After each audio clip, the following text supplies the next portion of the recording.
ನಮಸ್ಕಾರ. ಮತ್ತೊಂದು ವಿಡಿಯೋಗೆ ಸ್ವಾಗತ. ನಾನು ನಿಮ್ಮ ಡಾರ್ಲಿಂಗ್ ಧನು. ನಿನ್ನೆ ಎಪಿಸೋಡ್ ಆದ್ಮೇಲೆ ಮಿಡ್ ನೈಟ್ ಅಲ್ಲಿ ಏನೆಲ್ಲ ಆಯ್ತು, ಮುಖ್ಯವಾಗಿ ಮಧ್ಯರಾತ್ರಿಯ ಮಾತುಗಳನ್ನು ತಗೊಂಡಾಗ ಯಾರೆಲ್ಲ ಏನೆಲ್ಲ ಮಾತಾಡ್ತಾ ಇದ್ರು, 100% ಒಂದೊಂದು ಸತ್ಯ. ಕಾವ್ಯ ಕಣ್ಣೀರು, ಗಿಲ್ಲಿ ಬೇಜಾರು. ಗಿಲ್ಲಿ ಬೇಜಾರ್ನ ಅಶ್ವಿನಿ ಮತ್ತು ರಾಶಿಕ್ ಅವರು ಸಮಾಧಾನ ಮಾಡ್ತಾರೆ. ಒಳಗಡೆ ಕರ್ಕೊಂಡು ಹೋಗ್ತಾರೆ ಗಿಲ್ಲಿನ. ಸೋಫಾಲ್ ಕೂತ್ಕೊಂಡಿರ್ತಾನೆ, ಬಾ ಗಿಲ್ಲಿ ಅಂತ ಕರ್ಕೊಂಡು ಹೋಗ್ತಾರೆ. ಆ ರೀತಿ ಆಗುತ್ತೆ ಸಿಚುವೇಶನ್. ಕಾವ್ಯ ಊಟ ಬೇರೆ ಮಾಡಲ್ಲ. ಅದಾದ್ಮೇಲೆ ಸ್ಪಂದನ ಮತ್ತು ಧನು ಅವರು ಕಾವ್ಯನ ದೂರ ದೂರ ಮಾಡಿದ್ರ. ನಿನ್ನೆ ಒಂದು ಇನ್ಸಿಡೆಂಟ್ ಆದ್ಮೇಲೆ ಅದೇ ರೀತಿಯಾಗಿ ಸೂರಜ್, ರಘು, ರಕ್ಷಿತಾ ಗಿಲ್ಲಿ ಬಗ್ಗೆನೆ ಕೆಟ್ಟದಾಗಿ ಬೆನ್ನಿಂದೆ ಮಾತಾಡೋ ಲೆವೆಲಿಗೆ ಬಂದ್ರು. ಏನಂತೆಲ್ಲ ಮಾತಾಡೋಣ. ಖಂಡಿತವಾಗ್ಲು ರಘು ಅವರ ವ್ಯಕ್ತಿತ್ವ ದಿನ ದಿನನೇ ಕೆಳಗಡೆ ಇಳಿತಾ ಇದೆಯಾ. ಅದಕ್ಕೆ ರಕ್ಷಿತಾ ಕೂಡ ಸಾಥ್ ಕೊಟ್ರು. ಏನಂತ ಮಾತಾಡ್ತಾ ಇದ್ರು, ಬಿಗ್ ಬಾಸ್ ಪ್ಲಾನ್ ಮಾಡಿ ಗಿಲ್ಲಿಗೆ ಇಂತ ಅವಕಾಶ ಕೊಟ್ಟಿದ್ದಾನಂತೆ ಎಲ್ಲ ಮಾತಾಡ್ತಾ ಇದ್ರು. ಯಾರೆಲ್ಲ ಏನೆಲ್ಲ ಮಾತಾಡ್ತಾ ಇದ್ರು, ಮಿಡ್ ನೈಟ್ ಅಲ್ಲಿ ಏನೆಲ್ಲ ಆಗ್ತಾ ಇತ್ತು, compare to Raghu, Rakshita, Suraj better Rashika, Ashwin ಅಂತ ಹೇಳಕ್ ಇಷ್ಟಪಡ್ತೀನಿ. ಹಂಗೆಲ್ಲ ಮಾತಾಡ್ತಾ ಇದ್ರು ಮಿಡ್ ನೈಟ್ ಅಲ್ಲಿ. ಖಂಡಿತ ಅದ್ರ ಬಗ್ಗೆ ಚರ್ಚೆ ಮಾಡೋಣ. ಏನೆಲ್ಲ ಮಾತಾಡ್ತಾ ಇದ್ರು, ಯಾವ ರೀತಿ ಎಲ್ಲ ಪರಿಣಾಮ ಬೀರ್ತು, ಕಾವೇರ ಫ್ಯಾಮಿಲಿ ಬಿಗ್ ಬಾಸ್ ಮನೆಯಿಂದ ಹೋದ್ಮೇಲೆ ಏನೆಲ್ಲ ಆದ ಅಂತೆಲ್ಲ ಮಾತಾಡೋಣ. ಚಾನಲ್ ಯಾರನ್ನ ಹೊಸ ನೋಡ್ತಿದ್ರೆ ಮಿಸ್ ಮಾಡ್ದಾನೆ ಸಬ್ಸ್ಕ್ರೈಬ್ ಮಾಡಿ, ಲೈಕ್ ಮಾಡಿ. ಮುಖ್ಯವಾಗಿ ವಿಷಯಕ್ಕೆ ಬಂದ್ಬಿಡ್ತೀನಿ. ನಾನು ಲೈವ್ ನೋಡಿದಾಗ ಗಿಲ್ಲಿ ಅವರು ಸೋಫಾ ಮೇಲೆ ಕುತ್ಕೊಂಡು ತುಂಬಾ ಬೇಜಾರಿರ್ತಾರೆ. ಯಾವ ರೀತಿ ಅಂದ್ರೆ ಮಾತೆ ಬರ ಸೈಲೆಂಟ್ ಆಗಿ ಮಲಗಿರ್ತಾರೆ. ಆ ಟೈಮಲ್ಲಿ ರಾಶಿಕಾ, ಅಶ್ವಿನಿ ಗೌಡರು ಅಲ್ಲೇ ಇರ್ತಾರೆ. ಮಾತಾಡ್ತಾ ಇರ್ತಾರೆ, ಏನ್ ಗಿಲ್ಲಿ ಹಿಂಗೆಲ್ಲ ಆಯ್ತಲ್ಲ, ಏನಾಯ್ತಂತ. ಅಪ್ಪ ಅಮ್ಮ ಆಲ್ರೆಡಿ ಹೋಗಿರ್ತಾರೆ. ಕಾವ್ ಇನ್ಸಿಡೆಂಟ್ ಈ ರೀತಿ ಆಗಿರುತ್ತೆ. ಆ ಟೈಮಲ್ಲಿ ಅಶ್ವಿನಿ ಗೌಡ ಅವರು ಹೋಗ್ಲಿ ಗಿಲಿ ಬೇಜಾರಾಗ್ಬೇಡ, ಸುಮ್ಮನೆ ಇರೋ ಅಂತೆಲ್ಲ ಅಶ್ವಿನಿ ಅವರು ಸಮಾಧಾನ ಮಾಡ್ತಾ ಇರ್ತಾರೆ. ರಾಶಿಕಾ ಕೂಡ ಬಾ ಗಿಲಿ ಹೋಗೋಣ, ಡ್ರೆಸ್ ಎಲ್ಲ ಚೇಂಜ್ ಮಾಡ್ಬಾ, ಆಗಿದ್ದಾಗಿದೆ, ಏನಾಗಲ್ಲ ಬಾ ಅಂತೇಳಿ ರಾಶಿಕಾ ಮತ್ತು ಅಶ್ವಿನಿ ಅವರು ಗಿಲಿನ ಒಳಗಡೆ ಕರ್ಕೊಂಡು ಹೋಗ್ತಾರೆ. ತುಂಬಾ ಇಷ್ಟ ಆಯ್ತು. ಏನಕ್ಕಂದ್ರೆ ರಾಶಿಕಾ ಚೇಂಜ್ ಆಗಿರೋ ಸ್ವಲ್ಪ ಅಂತ ಅನ್ಸುತ್ತೆ.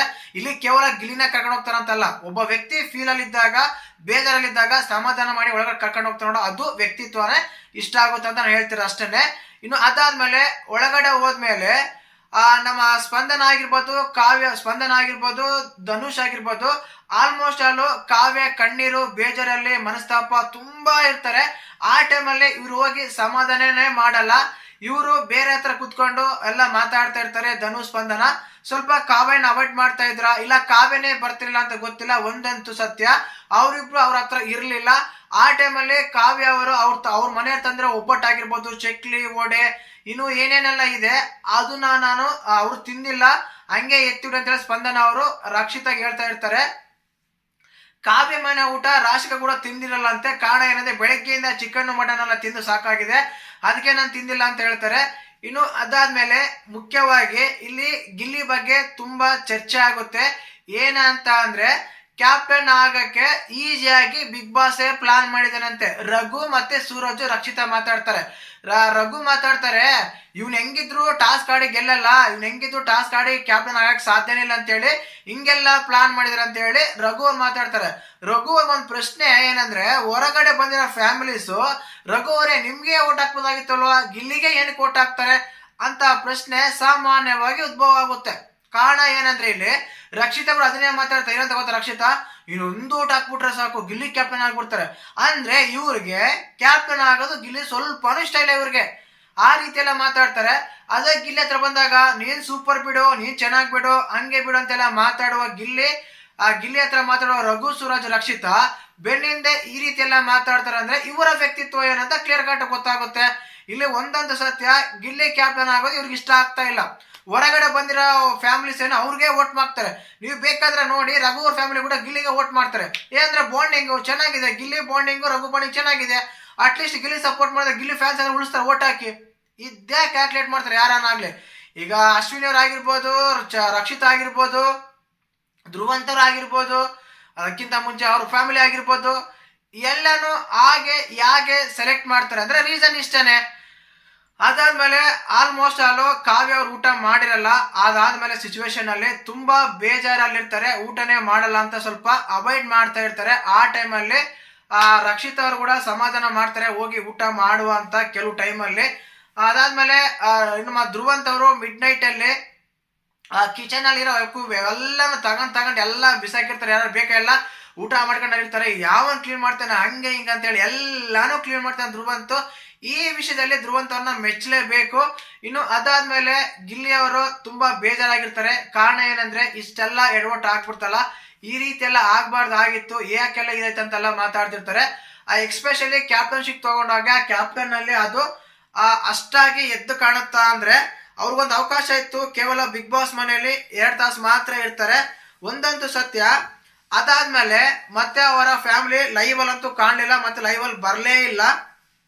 ಇಲ್ಲಿ ಮಿಡ್ ನೈಟ್ ಅಲ್ಲಿ ಐ ಥಿಂಕ್ ಏನನ್ಸುತ್ತೆ ಅಂದ್ರೆ ಅವ್ರು ಬಂದಿರಲ್ಲ, ಬರೋದೇ ಇಲ್ಲ ಅಂತ ಅನ್ಸುತ್ತೆ. ಇನ್ನ ಗಿಲ್ಲಿ ಬಗ್ಗೆನೆ ಚರ್ಚೆ ಆಗುತ್ತೆ. ಅಂದ್ರೆ ಇವನು ಯಾವ ರೀತಿ ಎಲ್ಲ ಆಟ ಆಡ್ತಾನೆ, ಯಾವ ರೀತಿ ಎಲ್ಲ ಇಷ್ಟ ಆಗಿದ್ದಾನೆ, ಯಾವುದೇ ಫ್ಯಾಮಿಲಿ ಬಂದ್ರು ಕೂಡ ಗಿಲ್ಲಿ ಇಷ್ಟ ಅಂತೆಲ್ಲ ಹೇಳ್ಕೊಂಡ್ ಬಂದಿರ್ತಾರೆ. ಯಾವ ರೀತಿ ಎಲ್ಲ ಹಾಕೊಂಬೋದೆ ಅಂತ ತಲೆ ಎಲ್ಲ ಕೆರಕೊಂತಾರೆ ಕಂಟೆಸ್ಟೆಂಟ್ಗಳು. ಅವ್ರಿಗೆ ಅರ್ಥನೇ ಆಗ್ತಾ ಇಲ್ಲ. ಸ್ಪಂದನ ಕೂಡ ಗೊತ್ತಾಗ್ತಿಲ್ಲ ಏನು ಎತ್ತ ಅಂತ. ಇನ್ನೊಂದೇನಂದ್ರೆ ಇಷ್ಟೆಲ್ಲ ಮಾತಾಡಿರ್ತಾರೆ ಯಾರು ನಮ್ಮ ರಘು ಅವರು, ಮತ್ತೆ ಗಿಲ್ಲಿ ಹತ್ರನೇ ಬರ್ತಾನೆ, ಗಿಲ್ಲಿ ಹತ್ರನೇ ಚೆನ್ನಾಗಿರ್ತಾರೆ, ಆ ರೀತಿ ಎಲ್ಲ ಮಾತಾಡ್ತಾರೆ. ಗಿಲ್ಲಿ ಹತ್ರ ಬಂದಾಗ ಈ ರೀತಿ ಮಾತಾಡಲ್ಲ, ಬೆನ್ನಿಂದ ಹೋಗಿ ಹಂಗೆಲ್ಲ ಮಾತಾಡ್ತಾರೆ ಅಂತ ಹೇಳ್ಬೋದು. ರಕ್ಷಿತಾ ಕೂಡ ಒಂದ್ ಸ್ವಲ್ಪ ಇದು ಮಾಡ್ತಾರೆ. ಏನಂತ ಅಂದ್ರೆ ಯಾರು ಗಿಲ್ಲಿಗೆ ಒಂದು ಓಟ್ ಬಂದ್ಬಿಟ್ಟು ಸಾಕು ಕ್ಯಾಪ್ಟನ್ ಆಗ್ಬಿಡ್ತಾರೆ, ಕಷ್ಟ ಇಲ್ಲದ ಕ್ಯಾಪ್ಟನ್ ಆಗ್ತಾರೆ. ಸೂರಜ್ ಅವ್ರು ಮಾತಾಡ್ತಾರೆ ಏನಂತ ಅಂದ್ರೆ ಗಿಲ್ಲಿ ಹೆಂಗಿದ್ರು ಕ್ಯಾಪ್ಟನ್ ಆಗಲ್ಲ, ಟಾಸ್ಕ್ ಆಡಕ್ ಆಗಲ್ಲ ಅಂತ ಹೇಳಿ ಬಿಗ್ ಬಾಸ್ ಪ್ಲಾನ್ ಮಾಡಿ ಈ ರೀತಿ ಕ್ಯಾಪ್ಟನ್ ಆಗೋ ರೀತಿ ಎಲ್ಲ ಮಾಡಿದಾನಂತ ಎಲ್ಲ ಮಾತಾಡ್ತಾರೆ. ಇಲ್ಲಿ ಏನಾಗುತ್ತೆ ಅಂದ್ರೆ, ಅಲ್ಲ ಬಿಗ್ ಬಾಸ್ ಏನಾದ್ರು ಹೇಳ್ ಕಳ್ಸಿರ್ತಾರ ಫ್ಯಾಮಿಲಿ ಅವರಿಗೆ, ನೀವು ಗಿಲ್ಲಿಗೆ ವೋಟ್ ಮಾಡಿ, ಗಿಲ್ಲಿನೇ ಕ್ಯಾಪ್ಟನ್ ಮಾಡಿ ಅಂತ. ಅವ್ರವ್ರ ಚಾಯ್ಸ್, ಅವ್ರವ್ರ ಇಷ್ಟ, ಅವ್ರವ್ರ ಇದು. ಇಲ್ಲಿ ಮೇನ್ ಆಗಿ ಈ ರೀತಿಯಾಗಿ ಮಾತಾಡಕ್ ಕಾರಣ ಏನಂದ್ರೆ ಸೂರಜ್ ಅವ್ರಿಗೆ ಒಂದು ವೋಟ್ ಬಂದಿದೆ. ಆ ವೋಟ್ ಬಂದಿರೋ ಕಾರಣ ಇನ್ನು ನಂಗೆ ಯಾರಾದ್ರೂ ವೋಟ್ ಮಾಡಿದ್ರೆ ನಾನು ಕೂಡ ಕ್ಯಾಪ್ಟನ್ ಆಗ್ತಿದ್ದೆ, ಕ್ಯಾಪ್ಟನ್ ರೇಸ್ ಅಲ್ಲಿ ಇರ್ತಿದ್ದೆ, ಕ್ಯಾಪ್ಟನ್ ಟಾಸ್ಕ್ ಏನಾದ್ರು ಆಡ್ಸಿದ್ರೇನೋ ಅಂತೆಲ್ಲ ಥಿಂಕಿಂಗ್ ಮಾಡ್ತಾರೆ. ಇಲ್ಲಿ ವಾರ್ ಒನ್ ಸೈಡ್ ಆಗ್ಬಿಟ್ಟಿದೆ ಅಷ್ಟೇನೆ. ಅದೇ ಕಾರಣಕ್ಕೆ ಅಲ್ಲಿನ ಕಂಟೆಸ್ಟೆಂಟ್ ಗಳಿಗೆ ತಲೆ ಎಲ್ಲ ಕೆರ್ಕೊಂಡಿರ್ತಿದಾರೆ ಅಂತ ಹೇಳ್ಬೋದು. ಇನ್ನು ಅದಾದ್ಮೇಲೆ ಕಿಚನ್ ಅಲ್ಲಿ ತುಂಬಾ ಐಟಮ್ಸ್ ಎಲ್ಲ ಉಳಿದಿದೆ. ಆ ಐಟಮ್ಸ್ ನ ಹಂಗೆ ಇಡೋಣ. ಕಾರಣ ಐಟಮ್ಸ್ ಎಲ್ಲ ಉಳಿದಿದೆ, ಆ ಐಟಮ್ಸ್ ಎಲ್ಲ ಹಂಗೆ ಇಡೋಣ, ಬೆಳಿಗ್ಗೆಲ್ಲ ಟಿಫನ್ ಮಾಡೋದ ಬೇಡ ಅಂತೆಲ್ಲ ಹೇಳ್ತಾ ಇದ್ರು. ಆ ಕಿಚನ್ ಅಲ್ಲಂತೂ ರಕ್ಷಿತ್ ಅವ್ರು ತುಂಬಾ ಆಕ್ಟಿವ್ ಆಗಿದ್ರು. ಇನ್ನು ಅದಾದ್ಮೇಲೆ ಮಧ್ಯದಲ್ಲಿ ಈ ನೈಟ್ ಅಲ್ಲಿ ಕಾವ್ಯ ಗಿಲ್ಲಿ ಮಾತೇ ಆಡ್ಲಿಲ್ಲ, ದೂರ ಆಗ್ತಾ ಇದ್ರು. ಇಲ್ಲಿ ಕಾವ್ಯಗೆ ಅರ್ಥ ಆಗಿದೆ, ಅವರೆಲ್ಲ ಫ್ಯಾಮಿಲೀಸ್ ಎಲ್ಲ ಹೇಳೋ ಮಾತುಗಳೆಲ್ಲ ಅದು ಒಂದಿನ ಟೈಮ್ ತಗೊಳುತ್ತೆ, ಇಮಿಡಿಯೇಟ್ ಎಲ್ಲ ಮಾತಾಡಕ್ ಆಗಲ್ಲ. ಗಿಲ್ಲಿ ಕೂಡ ಅಷ್ಟೇನೆ, ಅವರ ಫ್ಯಾಮಿಲಿ ಒಂದಕ್ಕೆ ಸ್ವಲ್ಪ ಬೇಜಾರಲ್ಲಿದ್ರು, ಆ ಟೈಮ್ ಅವ್ರ ಹತ್ರ ಹೋಗಿ ಮಾತಾಡ್ಲಿಲ್ಲ. ಇನ್ನೂ ಮುಖ್ಯವಾಗಿ ಅಂದ್ರೆ ಅಶ್ವಿನಿ ಮತ್ತು ರಾಶಿಕಾ ಅವ್ರು ತುಂಬಾ ಚೆನ್ನಾಗೆಲ್ಲ ಮಾತಾಡ್ತಾರೆ. ಏನಂತಂದ್ರೆ ನಾವ್ ಎಷ್ಟೆಲ್ಲ ಅನ್ಕೊಂಡಿರ್ತೀವಿ, ಎಷ್ಟೆಲ್ಲ ಮಾತಾಡಿರ್ತೀವಿ, ಬಟ್ ಫ್ಯಾಮಿಲೀಸ್ ಎಲ್ಲ ಬಂದಾಗ ನಮ್ಮ ಫ್ಯಾಮಿಲಿ ಗಿಲ್ಲಿ ಫೇವ್ರೇಟ್ ಅಂತೆ, ರಕ್ಷಿತಾ ಫೇವ್ರೇಟ್ ಅಂತೆ, ನನ್ನ ಇಷ್ಟಪಡಲ್ಲಂತೆ. ಅಂದ್ರೆ ನೋಡಿ, ನಾವೆಲ್ಲ ಇಷ್ಟೆಲ್ಲ ಕಿತ್ತಾಡ್ತೀವಿ ಒಳಗಡೆ, ಹಿಂಗೆಲ್ಲ ಆಗುತ್ತೆ, ಬಟ್ ಹೊರಗಡೆ ಮಾತ್ರ ಯಾವ ರೀತಿ ಎಲ್ಲ ಪೋಟ್ರಿ ಆಗ್ತಿದ್ರು ಅಂತೆಲ್ಲ ಮಾತಾಡ್ತಿರ್ತಾರೆ. ರಾಶಿಕಾ ಕೂಡ ಅಷ್ಟೇನೆ, ಏನಕ್ಕೆ ಗಿಲ್ಲಿಗೆಲ್ಲ ವೋಟ್ ಮಾಡ್ತಾರೆ ಕ್ಯಾಪ್ಟನ್ ಆಗ್ಲ ಅಂತ ನನ್ಗೆ ಒಂದು ಅರ್ಥ ಆಗ್ತಾ ಇಲ್ಲ. ನಾವೆಲ್ಲ ಗಿಲ್ಲಿನೇ ತಪ್ಪಾಗಿ ಅರ್ಥ ಮಾಡ್ಕೊಂಡಿದೀವಿ, ಗಿಲ್ಲಿನೇ ತಪ್ಪಂತೆಲ್ಲ ಅನ್ಕೊಂಡಿವಿ ಅಂತೆಲ್ಲ ಚರ್ಚೆ ಮಾಡ್ತಿರ್ತಾರೆ. ಅದೇ ರೀತಿಯಾಗಿ ನಮ್ಮ ಸ್ಪಂದನ ಧನುಷ್ ಅವರು ಮದುವೆ ಬಗ್ಗೆ ಮಾತಾಡ್ತಾರೆ. ಸೂರಜ್ ಅವ್ರ ಮದುವೆ ಬಗ್ಗೆ ಏನಂದ್ರೆ, ಯಾವಾಗ ಮದುವೆ ಆಗ್ತೀಯಾ, ಯಾವಾಗ ಏನ್ ಮಾಡ್ತೀಯ ಅಂತ ಕೇಳಿದಾಗ ರಘು ಅವ್ರು ಹೇಳ್ತಾರೆ, ಫಸ್ಟ್ ದುಡ್ಡು ಮಾಡಿದ್ಮೇಲೆ ಮದುವೆ ಆಗೋ, ಅದಕ್ಕಿಂತ ಮುಂಚೆ ಮದುವೆ ಆಗಕ್ಕೆ ಹೋಗ್ಬೇಡ.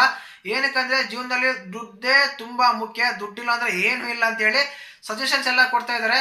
ನಾನು ಇನ್ನ ಲೇಟ್ ಆಗಿ ಮದುವೆ ಆಗ್ತೀನಿ, ಬಿಸ್ನೆಸ್ ಎಲ್ಲ ಸ್ಟಾರ್ಟ್ ಮಾಡ್ಬೇಕು, ಬಿಸ್ನೆಸ್ ಎಲ್ಲ ಆದ್ಮೇಲೆ ನಾನು ಮದುವೆ ಆಗೋದಂತೆಲ್ಲ ಸೂರಜ್ ಅವ್ರು ಹೇಳ್ತಾ ಇದ್ರು. ಅದೇ ರೀತಿಯಾಗಿ ರಘು ಅವರು ಫಿಟ್ನೆಸ್ ಬಗ್ಗೆ ಹೇಳ್ಕೊಡ್ತಾ ಇದ್ರು ಧನುಷ್ ಅವ್ರಿಗೆ. ಈ ಬಾಡಿ ಬಿಲ್ಡರ್ ಅಂತ ಫಸ್ಟ್ ಕಷ್ಟ ಇದೇ ಆಗುತ್ತೆ, ಬಾಡಿ ಬಿಲ್ಡರ್ ಕಷ್ಟ, ತುಂಬಾ ಕಷ್ಟ. ಏನಂದ್ರೆ ಪ್ರತಿಯೊಬ್ರು ಮೇಂಟೈನ್ ಮಾಡ್ಬೇಕು ಅದನ್ನೆಲ್ಲ. ಏನೇ ಒಂದು ಸ್ವಲ್ಪ ಬಂದ್ರೆ ಬಾಡಿ ಮೇಲೆ ಎಫೆಕ್ಟ್ ಆಗುತ್ತೆ, ಬಾಡಿ ತುಂಬಾ ಇದಾಗುತ್ತೆ ಅಂತೆಲ್ಲ ಹೇಳ್ತಾ ಇದ್ರು. ಅದೇ ರೀತಿಯಾಗಿ ಸ್ಪಂದನ ಮತ್ತು ಧನು ಅವ್ರು ಇಬ್ರು ಹೇಳ್ತಾ ಇದ್ರು ರಘು ಅವ್ರಿಗೆ, ನಿಮ್ಮ ಮಗ ತುಂಬಾ ಇಂಟೆಲಿಜೆಂಟ್ ಇದ್ದಾನೆ, ತುಂಬಾ ಮೆಚೂರ್ ಇದ್ದಾನೆ, ತುಂಬಾ ಚೆನ್ನಾಗೆಲ್ಲ ಮಾತಾಡ್ತಾನೆ, ಒಂದೊಂದು ಪಾಯಿಂಟ್ಗಳು ಚೆನ್ನಾಗಿ ಮಾತಾಡ್ತಾನೆ. ಈ ಬಿಗ್ ಬಾಸ್ ಮನೆಯಲ್ಲಿ ತುಂಬಾ ಒಳ್ಳೆಯದಾಗೋದು ತಪ್ಪು. ಏನಕ್ಕಂದ್ರೆ ನಿನ್ನ ಮಗನೇ ಹೇಳ್ದ ತುಂಬಾ ಒಳ್ಳೆಯದಾಗಿ ಹೋಗ್ಬೇಡ ಅಂತ ಹೇಳಿ, ಅಲ್ಲೇ ಅರ್ಥ ಆಗುತ್ತೆ ನಾವು ಒಳ್ಳೆಯದಾಗಿ ಇರಬಾರ್ದು ಅಂತ ಧನುಷ್ ಹೇಳ್ತಾರೆ. ಇವ್ರಿಗೆ ಇವಾಗ ಅನಲೈಸ್ ಆಯ್ತಾ ಅಂತ ನನಗೆ ಅನಿಸ್ತಾ ಇತ್ತು. ಅದೇ ರೀತಿಯಾಗಿ ಅವರ ಫ್ಯಾಮಿಲಿ ಬಗ್ಗೆ, ಕೇಕ್ ಬಗ್ಗೆ, ಊಟದ ಬಗ್ಗೆ ತುಂಬಾ ಡಿಸ್ಕಸ್ ಮಾಡ್ತಾ ಇದ್ರು. ಎಕ್ಸ್ಪೆಷಲಿ ಅವರ ಫ್ಯಾಮಿಲಿ ವೀಕ್ ಅಲ್ಲೇನೆ ಬರ್ತ್ಡೇ ಬಂದಿರೋದು, ಬರ್ತ್ಡೇನು ಫ್ಯಾಮಿಲಿ ವೀಕು ಕರೆಕ್ಟ್ ಆಗಿ ಸೆಟ್ ಆಗಿದೆ. ಅವ್ರೆಲ್ಲ ಒಂದು ಸೆಟ್ ಹಾಕಿ ಅದೆಲ್ಲ ಹಾಕಿ ಆ ಕೇಕ್ ಎಲ್ಲ ಕಟ್ ಮಾಡಿ ಅವ್ರಿಗೆಲ್ಲ ಅಪ್ರಿಷಿಯೇಷನ್ಸ್ ಮಾಡಿ ವಿಶೇಷ ಎಲ್ಲ ಮಾಡಿ ಕೇಕ್ ತಗೊಂಡ್ಬಂದು ಎಲ್ಲ ತುಂಬಾ ಚೆನ್ನಾಗಿ ಮಾತಾಡ್ತಿರ್ತಾರೆ. ನನ್ನ ಮಗಳ ಹತ್ರ ನಾನು ಮಾತೇ ಆಡ್ಲಿಲ್ಲ ಅಂತ ಹೇಳಿ ರಘುವರೆಲ್ಲ ಮಾತಾಡ್ತಿರ್ತಾರೆ. ಏನಂದ್ರೆ ಚೆನ್ನಾಗಿದ್ದಾನೆ, ಒಳ್ಳೆ ಮೆಚೂರ್ಡ್ ಇದ್ದಾನೆ, ಚೆನ್ನಾಗಿ ಮಾತಾಡ್ತಾನೆ ಅಂತ ಗಿಲ್ಲಿ, ಧನು, ಸ್ಪಂದನ, ಸೂರಜು ಎಲ್ಲರೂ ಹೇಳ್ತಾ ಇದ್ರು ರಘುಗೆ. ಅದರಿಂದ ತುಂಬಾ ಖುಷಿ ಕೂಡ ಆಯ್ತು ರಘು ಅವ್ರಿಗೆ ಮಿಡ್ ನೈಟ್ ಅಲ್ಲಿ. ಅದೊಂದು ಆಗಿತ್ತು. ಇನ್ನು ಅದಾದ್ಮೇಲೆ ಹೇಳಿದಲ್ಲ ಕೇಕ್ ಸೆಲೆಬ್ರೇಷನ್ಸ್ ಎಲ್ಲ ಇರುತ್ತೆ, ಅವ್ರ ಫ್ಯಾಮಿಲಿ ಬಂದಾದ್ಮೇಲೆ ಇಷ್ಟೆಲ್ಲ ಆಗುತ್ತೆ. ಅದಾದ್ಮೇಲೆ ತುಂಬಾ ಚೆನ್ನಾಗಾಗುತ್ತೆ. ಆ ಫ್ಯಾಮಿಲಿಯ ತುಣುಕುಗಳು, ನೆನಪುಗಳು ಇಮೇಜನ್ ಮಾಡ್ಕೊಂತ ಕಂಟೆಸ್ಟೆಂಟ್ ಎಲ್ಲ ಕಳೀತಾ ಇದ್ರು.